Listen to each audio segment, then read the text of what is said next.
வணக்கம் அண்ணையா. மந்தை கடையா? இல்லை,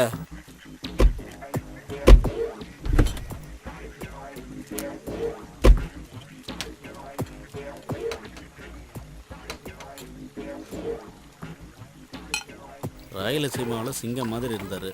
இங்கே வந்து எதுக்காக இவ்வளோ கஷ்டப்பட்டுட்டு இருக்காரு ஒன்றுமே புரியலையே. இன்னும் எவ்வளோ நாளைக்கு தான் இந்த மாதிரி தலைமறைவாக இருக்கணும்னு ஒன்றும் புரியல. உனக்கு என்ன தெரியுமாடா? எனக்கு எதுவும் தெரியாதுடா.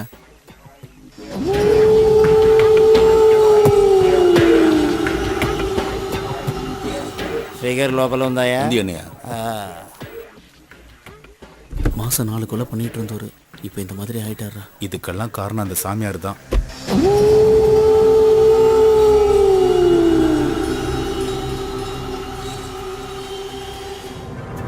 டேய், சாமியார் வராரா? சாமியாரா? அவர்கிட்ட சொல்லு. அண்ணையா அண்ணையா, சாமியார் வராரு. என்னடா வேலை பண்ற நேரத்தில்? நமஸ்தே சுவாமிஜி. ஆந்திராவிலிருந்து கிளம்பும் போதே சொன்னாரு. இப்ப சாமியார்கிட்ட மாட்டினாரு. என்ன நடக்க போகுதோ தெரியல. நான் முன்னாடியே சொல்லியிருக்கேன், விரதம் இருக்கும்போது தண்ணியும் பொண்ணும் கூடாதுன்னு. சுவாமி, அது வந்து ரொம்ப நாளா இந்த விஷயத்துல நீ உண்மையா நடந்துக்கலனா உன் உடம்பு மண்ணுக்கு தான். அப்படிப்பட்ட பொண்ணுங்க அவங்க. ஏதாவது கோவில் குளத்துக்கு விரதம் இருந்திருந்தாலும் புண்ணியம் கிடைச்சிருக்கும். நீங்க சொன்ன விரதத்தால அண்ணையா மெலிஞ்சதுதான் மிச்சம். உன் அப்பன் பணக்காரனா இருந்தது எனக்கு தெரியும். ஆனா இன்னைக்கு இவனுக்கு கையால இருக்கியே, ஏன்? கண்டவளோட உன் அப்பன் போனதுனாலதான். நமக்குள்ள சக்தி இருக்கு. அந்த சக்தியை தேவையில்லாம விரயம் பண்ணா வாழ்க்கை நரகமா தான் இருக்கும். அது அவனை மட்டும் இல்ல, அவன் சந்ததியையும் பாதிக்கும்.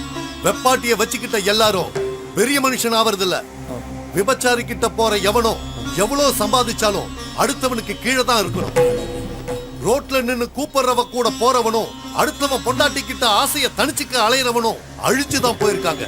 ஏன்னா தாய்ப்பாலும் இந்திரியமும் புனிதமானது. சூரிய ஒளி ஊடுருவாத சக்தி அது.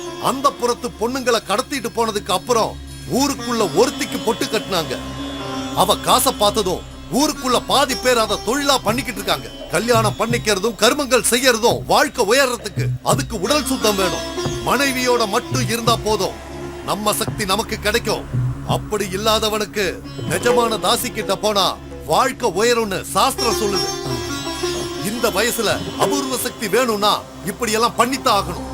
அப்படியே நான் பண்ணும் சுவாமி. கிளம்பு கிளம்பு. 2 நாள் பொறு, சொன்னபடி நடக்கும்.